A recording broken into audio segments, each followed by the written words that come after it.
Hi everyone. SOL के post graduate courses के लिए रजिस्ट्रेशन फॉर्म शुरू हो गए हैं और आज हम देखेंगे इन पोस्ट ग्रेजुएट कोर्सेज़ का जो भी इम्पोर्टेंट डिटेल्स है, eligibility criteria, fees structure, documents वगैरह, वो सब चीज़ें आज की इस वीडियो में हम डिस्कस करने वाले हैं।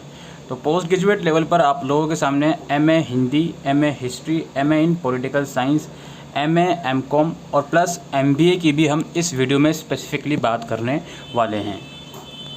आप लोगों का यही होगा कि आप सभी लोगों को ऑनलाइन रजिस्ट्रेशन फॉर्म भरना होगा एसओएल की ऑफिशियल वेबसाइट से जाकर।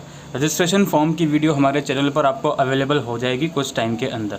एमबीए से लेके एमए और एमकॉम किसी भी कोर्स में आप एडमिशन के लिए इंटरेस्टेड हो तो सबसे पहले तो आपको ऑनलाइन एप्लीकेशन फॉर्म भरना होगा। अगर हम बात करें इंपॉर्टेंट डेट्स की तो ये वाले जो कोर्सेज़ हैं एमबीए के अलावा एमकॉम और एमए वगैरह के, इनके लिए लास्ट डेट 14 अगस्त रखी गई है। वहीं अगर मैं एमबीए कोर्सेज़ की बात करूं तो एमबीए कोर्सेज़ की रजिस्ट्रेशन की लास्ट डेट 15 अगस्त रखी गई है। एमबीए कोर्सेज़ में पहली या दूसरी एडमिशन लिस्ट का भी शेड्यूल यहां पर आया हुआ है 18 अगस्त को, फिर 22 अगस्त को और फिर थर्ड एडमिशन लिस्ट का भी शेड्यूल आया हुआ है 26 अगस्त। वहीं एमए और एमकॉम जैसे कोर्सेज़ के लिए अभी एडमिशन लिस्ट का शेड्यूल नहीं आया है। लेवल पर आप किसी भी प्रोग्राम में एडमिशन ले रहे हो दोस्तों तो स्पेन पीरियड इसका 4 साल होता है। मिनिमम 2 साल का ये कोर्स होता ही है और मैक्सिमम आपको 4 साल मिलते हैं इस कोर्स को कंप्लीट करने के लिए। एमए से लेके एमबीए तक सारे प्रोग्राम जो हैं वो सेमेस्टर बेस में फॉलो करे जाते हैं एसओएल के अंदर, यानी कि एडमिशन के बाद आप लोगों के साल में 2 बार पेपर होंगे, ठीक है। और 4 साल का स्पेन पीरियड आपका रहेगा। अगर आप पेपर में फेल हो जाते हो, अपीयर नहीं हो पाए, तो टोटल 4 साल आपको कोर्स को कंप्लीट करने के लिए मिलते हैं। रजिस्ट्रेशन फॉर्म की जो फ़ीस है दोस्तों वो 250 रुपये की है। अनरिजर्व और ओबीसी के लिए, एससी एसटी पीडब्ल्यूडी कैंडिडेट के लिए 100 रुपये की फ़ीस है। ये सिर्फ रजिस्ट्रेशन फ़ीस की मैं बात कर रहा हूँ। अभी प्रोग्राम फ़ीस की भी बात करेंगे। प्रोग्राम फ़ीस की ही बात कर लेते हैं अब। एमबीए प्रोग्राम की जो फ़ीस है दोस्तों वो 1 साल की फ़ीस आपकी रखी गई है 51,720 रुपये, ठीक है। इस फ़ीस के अंदर आप लोगों की एग्ज़ामिनेशन फ़ीस भी इंक्लूड है सेमेस्टर 1 और सेमेस्टर 2 की, ठीक है जी। सेमेस्टर 1 और सेमेस्टर 2 की एग्ज़ामिनेशन फ़ीस भी इंक्लूड है इस फ़ीस के अंदर, यानी कि 1 साल तक आपको कोई भी फ़ीस नहीं देनी। ये आपकी एमबीए प्रोग्राम की फ़ीस है। इसके अलावा एमबीए के अंदर ही पीडब्ल्यूडी कैटेगरी वाले बच्चों को जो फ़ीस देनी है वो फ़ीस देनी होगी 12,931 रुपये 1 साल की। अगेन इस फ़ीस के अंदर एग्ज़ाम फ़ीस इंक्लूड है। तो ये एडमिशन फ़ीस है एमबीए प्रोग्राम की। इसके अलावा एमकॉम और एमए हिंदी की फ़ीस समझ लीजिए। एमकॉम और एमए हिंदी की जो फ़ीस रखी गई है वो है 7,910 रुपये। इस फ़ीस के अंदर सेमेस्टर 1 की एग्ज़ाम फ़ीस इंक्लूड है, बाकी सेमेस्टर 2 की एग्ज़ाम फ़ीस सेमेस्टर 2 के टाइम पर अलग से जाएगी। पीडब्ल्यूडी कैटेगरी वाले बच्चों को ऑनलाइन एडमिशन के लिए 1738 रुपये ही देने हैं और 240 रुपये एग्ज़ामिनेशन फ़ीस, यानी कि 1978 रुपये पीडब्ल्यूडी कैंडिडेट की फ़ीस जाएगी एमकॉम और एमए हिंदी की, ठीक है। और ये इसके अंदर सेमेस्टर 1 की एग्ज़ाम फ़ीस इंक्लूड है। सेमेस्टर 2 की एग्ज़ाम फ़ीस वो अलग से आप लोगों को पे करने होगी। 400 रुपये का आपको डिडक्शन मिलेगा अगर आप स्टडी मटेरियल हार्ड कॉपी में लेना चाहते हो तो। इसके अलावा MA history, MA pol science और एमए संस्कृत, इनकी अगर फ़ीस की बात करें तो 7,760 रुपये की फ़ीस है। इस फ़ीस के अंदर सेमेस्टर 1 की एग्ज़ामिनेशन फ़ीस इंक्लूड है। पीडब्ल्यूडी कैटेगरी के लिए जो फ़ीस है वो 1941 रुपये की है। इस फ़ीस के अंदर सेमेस्टर 1 की एग्ज़ामिनेशन फ़ीस इंक्लूड है।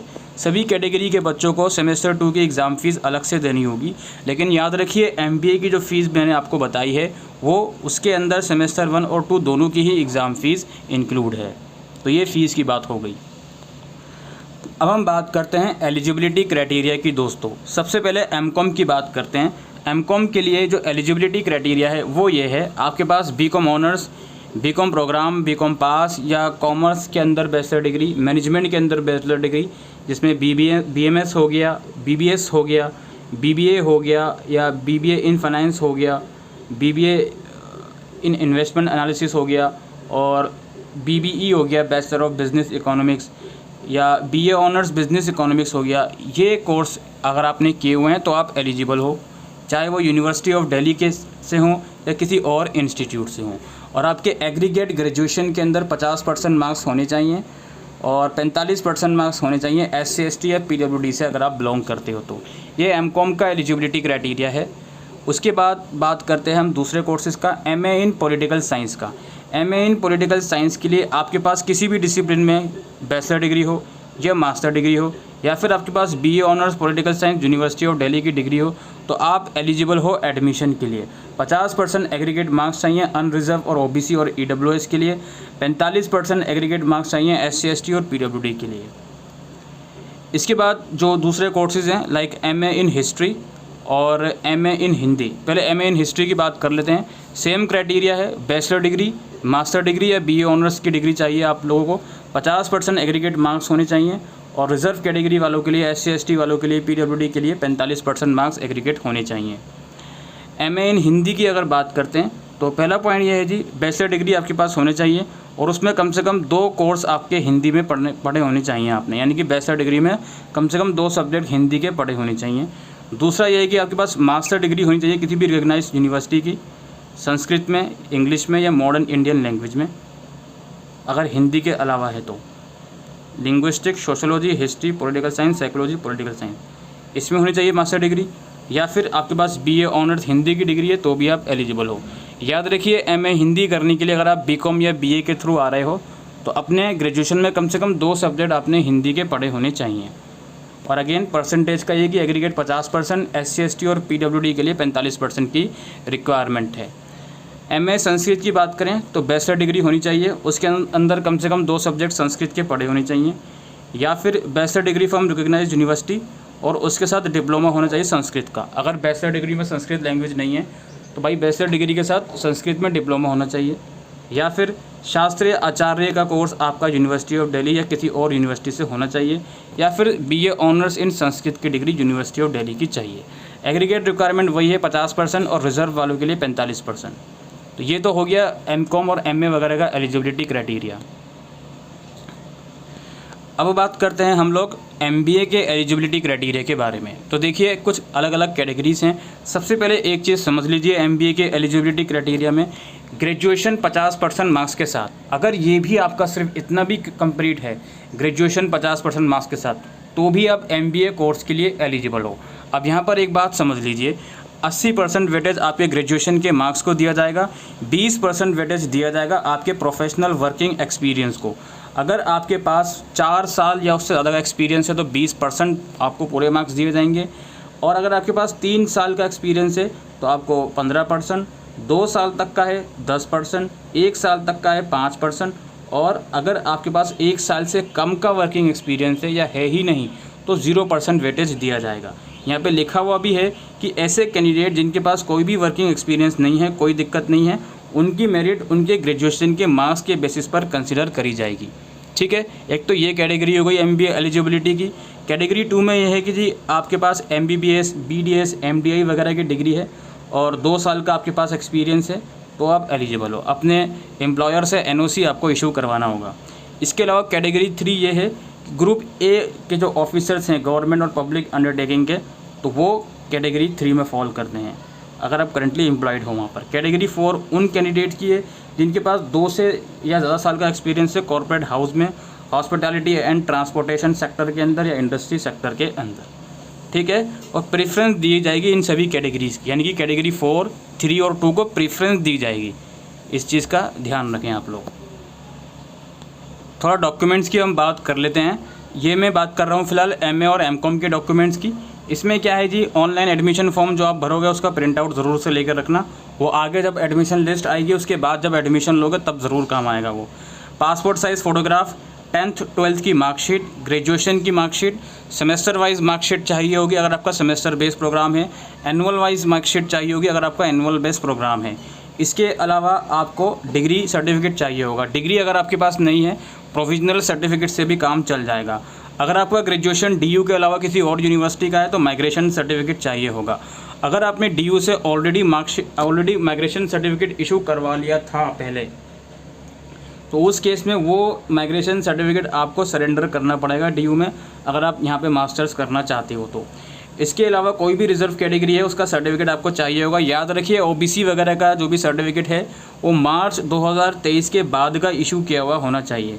इनकम सर्टिफिकेट चाहिए होगा अगर आप फीस कंसेशन के लिए अप्लाई कर रहे हो, या BPL वगैरह का सर्टिफिकेट चाहिए होगा अगर आप फाइनेंशियल असिस्टेंस के लिए अप्लाई कर रहे हो तो, ठीक है। तो ये कुछ डॉक्यूमेंटेशन है जो आपको ज़रूरत पड़ेगी। और इनरोलमेंट नंबर अगर आपका ग्रेजुएशन DU वगैरह का है तो फॉर्म भरते वक्त इनरोलमेंट नंबर वगैरह ज़रूर से आप प्रॉपरली उसमें प्रोवाइड करोगे, ठीक है। इसके अलावा MBA प्रोग्राम के लिए भी फ़ी यहाँ पे डॉक्यूमेंट्स लिखे गए हैं, जनरली सेम ही डॉक्यूमेंट हैं।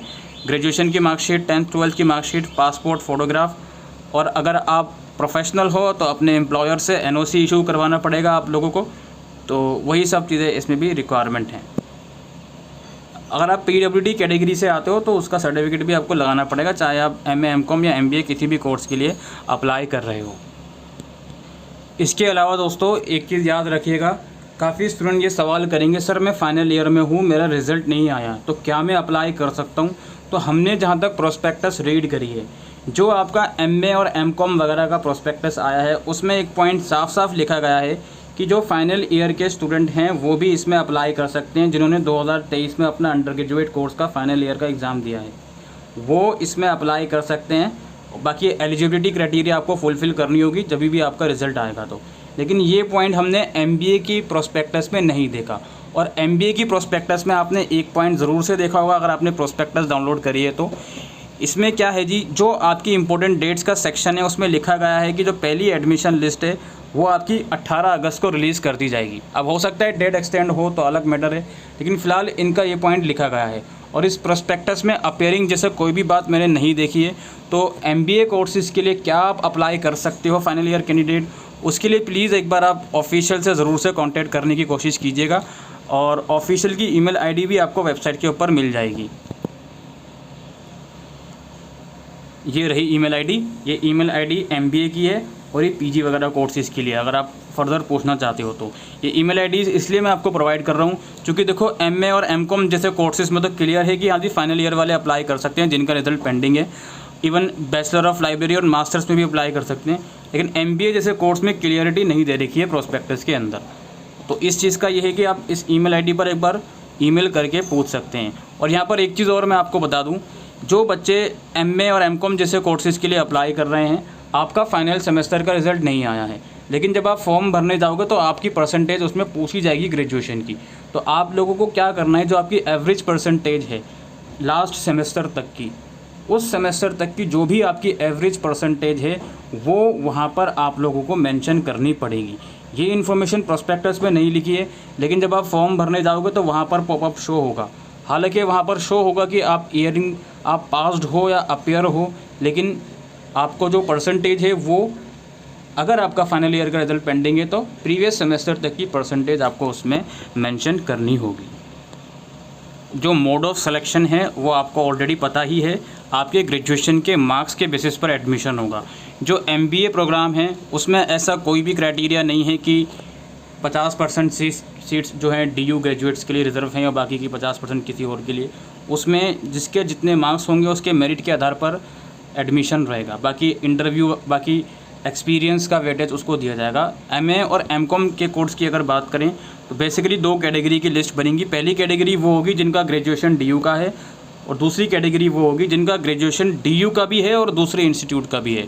तो इस तरीके से आपकी मेरिट लिस्ट बनेगी।